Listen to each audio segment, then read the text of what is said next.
আমার চ্যানেলে আজকে থাকবে দারুণ মজার একটা মিষ্টির রেসিপি।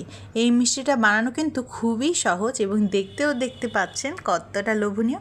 আজকে আপনাদের সঙ্গে শেয়ার করতে যাচ্ছি সুজির রসভরা পিঠা অথবা মিষ্টি। চলুন তবে কথা না বাড়িয়ে শুরু করা যাক।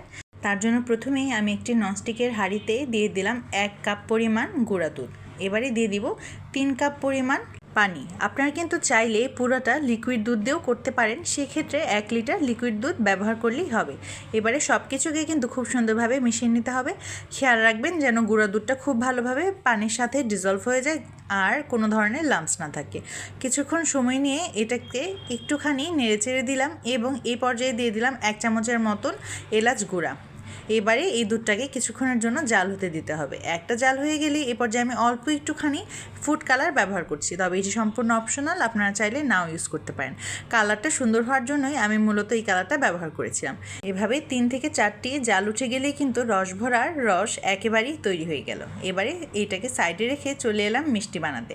তার জন্য লাগবে ডিম, সুজি, এলাচের গুঁড়া এবং একটুখানি লবণ। প্রথমে আমি এখানে 3টি ডিমকে ভালোভাবে ফেটে নিব। তার জন্য ডিমগুলোকে প্রথমে আমি একটি বাটিতে নিয়ে নিচ্ছি। সবগুলো ডিম নেওয়া হয়ে গেলে কিন্তু আমি এটার মধ্যে পরবর্তী উপকরণগুলোও অ্যাড করে দেব। তবে তার আগে লবণ এবং এলাচের গুঁড়া দিয়ে একটুখানি ডিমগুলোকে ফেটিয়ে নিতে হবে। এই মজাদার পিঠাটি আমিও আগে ভাবতাম বানানো খুবই কঠিন, কিন্তু বিশ্বাস করেন বানানো আসলেই খুবই সহজ। এই পর্যায়ে অল্প অল্প করে আমি এখানে সুজি অ্যাড করছি। এখানে প্রায় 1.25 কাপের মতন সুজি আছে। খেয়াল রাখবেন একেবারে যেন শক্ত না হয়ে যায়। আপনারা আপনাদের আন্দাজ অনুযায়ী কিন্তু সুজিটাকে কমিয়ে কিংবা বাড়িয়ে দিতে পারেন। এভাবে 10 মিনিটের জন্য রেস্টে রেখে দিলাম আর এই পাশে আরেকটি পাত্রে আমি তেল গরম করতে দিয়ে দিলাম। দেখতেই পাচ্ছেন 10 মিনিট পরে সুজির কনসিস্টেন্সিটা কেমন আছে।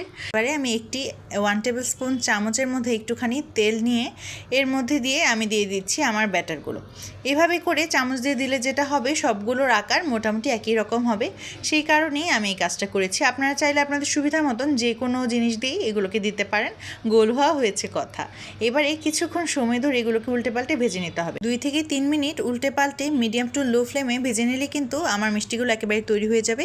বেশি ভাজলে দেখা যাবে এগুলো লালচে হয়ে যাবে এবং ভেতরে শক্ত থেকে যাবে, তখন দুধের মধ্যে দিলেও এগুলো ফুলবে না। এবারে কিন্তু আমি মিষ্টিগুলোকে উঠিয়ে নিয়ে সরাসরি আমার যে দুধের একটা মিশ্রণ তৈরি করে রেখেছিলাম সেটির মধ্যে দিয়ে দিচ্ছি। এভাবে এক একে করে আমি সবকটি মিষ্টিকে এভাবে বানিয়ে নিব এবং ঠিক সেম উপায়ে কিন্তু আমি এগুলোকে দুধের মধ্যে দিয়ে দিব। একেবারে গরম অবস্থায় কিন্তু দেওয়া লাগবে, ঠান্ডা হয়ে গেলে কিন্তু এগুলো ফুলবে না। এই বিষয়টিকে খেয়াল রাখতে হবে। দেখতেই পাচ্ছেন কত সুন্দর করে ফুলেছে। এই মিষ্টিগুলো বানানোর জন্য কিন্তু আপনাদেরকে সুজির কনসিস্টেন্সিটাকে খেয়াল রাখতে হবে আর মনে রাখতে হবে যে 2 থেকে 3 মিনিটের বেশি ভাজা যাবে না এবং গরম অবস্থায় দুধের মধ্যে দিয়ে দিতে হবে। পর্যায়ে কিন্তু চুলা একদমই বন্ধ ছিল। এবারে ঘন্টাখানেকের জন্য আমি কিন্তু এগুলোকে দুধের মধ্যেই ছেড়ে দিয়েছিলাম।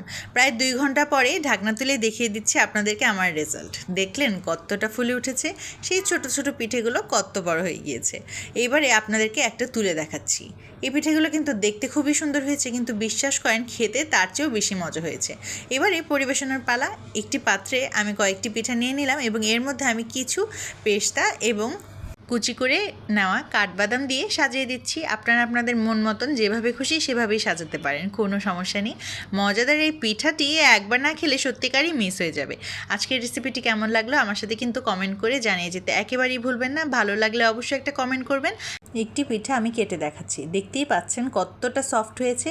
এই লোভনীয় পিঠাটি কিন্তু চটজলদি আপনারাও ঘরে বানিয়ে নিতে পারেন। দেখতেই পারলেন মাত্র কয়েকটি উপকরণে তৈরি হয়ে গেল মজার এবং দেখতে লোভনীয় এই পিঠাটি। তবে আর দেরি কেন, এবারে আপনারাও তৈরি করে ফেলুন। ধন্যবাদ আজকে ভিডিওটি দেখার জন্য।